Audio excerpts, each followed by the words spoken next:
আসসালামু আলাইকুম, আমি মুন্না আছি আপনাদের সাথে। আপনারা দেখছেন টেক টক উইথ মুন্না। তো ফাইনালি গাইজ, আজকে আমি চলে আসলাম আপনাদের সামনে নতুন একটি ভিডিও নিয়ে। তো রেমিনি আসলে কি করে, রেমিনি আসলে কিন্তু আপনাদের ছবিটাকে অনেকটা ইনহ্যান্স করে এবং অনেকটাই আপনার কালারফুল করে। তো এই ছবিটা যদি আপনার নর্মাল কোনো ছবি থাকে, সেক্ষেত্রে কিন্তু আপনার ছবিটা অনেকটাই হার্ড হয়ে যাবে। আসলে এই রেমিনিতে কিভাবে আপনি সম্পূর্ণ ফ্রি ব্যবহার করবেন এবং ছবিটাকে আপনি অপটিমাইজ করতে পারবেন, সেই বিষয়ে আজকে শুরু থেকে শেষ পর্যন্ত দেখবো। তো আশা করি ভিডিওটা না টেনে শুরু থেকে শেষ পর্যন্ত দেখবেন। তো আমরা প্রথমে ঢুকে গেলাম আমাদের গ্যালারিতে। তো অ্যাপসটাতে ঢুকে যাওয়ার পর অ্যাপস রেমিনি করবো। তো রেমিনি করার জন্য সেক্ষেত্রে কিন্তু প্রথমে আমরা চলে যাবো গ্যালারিতে। তো গ্যালারি যাওয়ার পর কিন্তু আমি এখানে আমার ফটো সিলেক্ট করে নিচ্ছি। তো আপনারা চাইলে যে কোনো ছবি আপনারা এনহ্যান্স করতে পারেন। জাস্ট আমি ছবিটা ক্লিক করলাম। তো এই ছবিটা ক্লিক করার পরে এখানে আপনার এনহ্যান্স যে আপনার ওয়াচ ইন অ্যাড এখানে চলে আসবে। এখানে ক্লিক করবেন, ক্লিক করার সাথে সাথে একটা অ্যাড চলে আসবে। অ্যাডটা দেখে স্কিপ করে দিয়ে তারপর আপনারা দেখতে পাচ্ছেন যে আফটার বিফোর আপনার ছবিটা কতটা কালারফুল হয়েছে।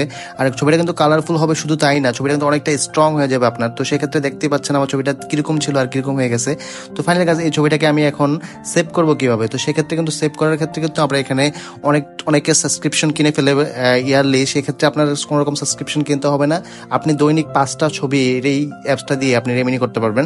তাই আমি জাস্ট এখানে 1x ক্লিক করে দিয়ে এখানে সেভ বাটনে ক্লিক করলাম। জাস্ট ছোট একটা অ্যাড আসবে, সে অ্যাডটা দেখার পর আপনি স্কিপ করে দিবেন। স্কিপ করে দেওয়ার দেখতে পাচ্ছেন ফাইনালি গাছ ছবিটা কিন্তু আপনার গ্যালারিতে সেভ হয়ে গিয়েছে। এই আমি গ্যালারিতে চলে যাবো। গ্যালারিতে চলে যাওয়ার পর আমি ফাইনালি গাছ ছবিটা দেখতে পাচ্ছেন কতটা স্ট্রং হয়েছে। তো আপনিও চাইলে আপনার যেই কোনো ছবি এইভাবে ইনহ্যান্স করে নিতে পারেন বা আপনার রেমিনি করে নিতে পারেন। তো রেমিনি করলে কিন্তু আসলে যে কোনো ছবি আপনার ওই ছবিটা আর ফাটবে না, বা আপনার কোনো রকম ওইরকম দুর্বল যদি কোনো ছবি থাকে, যে ছবিগুলো আপনার ফেটে গেছে, সেই ছবিগুলো কিন্তু আপনি চাইলে রেমিনি করতে পারেন খুব সহজেই। তো ফাইনালি গাইস, এই অ্যাপসটা আপনি কোথায় পাবেন? সেক্ষেত্রে কিন্তু আপনি গুগলের প্লে স্টোর বা আপনার অ্যাপেলের অ্যাপ স্টোরে আপনি কিন্তু পেয়ে যাবেন। তো দেখতে পাচ্ছেন আমি আমার অ্যাপেলের অ্যাপ স্টোরে ঢুকলাম। ঢুকে এখানে জাস্ট আপনি রেমিনি লিখে সার্চ করবেন। সার্চ করার পর দেখতে পাচ্ছেন সেকেন্ড যে অ্যাপসটা ওটা কিন্তু চলে আসছে। তো আপনি চাইলে কিন্তু আপনার গুগলের প্লে স্টোরে গিয়ে কিন্তু আপনি সার্চ করতে পারেন রেমিনি লিখে। সেই ক্ষেত্রে কিন্তু একই ধরনের লোগোতে আপনার অ্যাপসটা চলে আসবে। তো আশা করি ভিডিওটা সবার ভালো লাগবে। ভালো লাগলে অবশ্যই কিন্তু আপনার সাবস্ক্রাইব করে দিয়ে কিন্তু আমার সাথেই থাকবেন। ভালো থাকবেন, সুস্থ থাকবেন। আসসালামু আলাইকুম।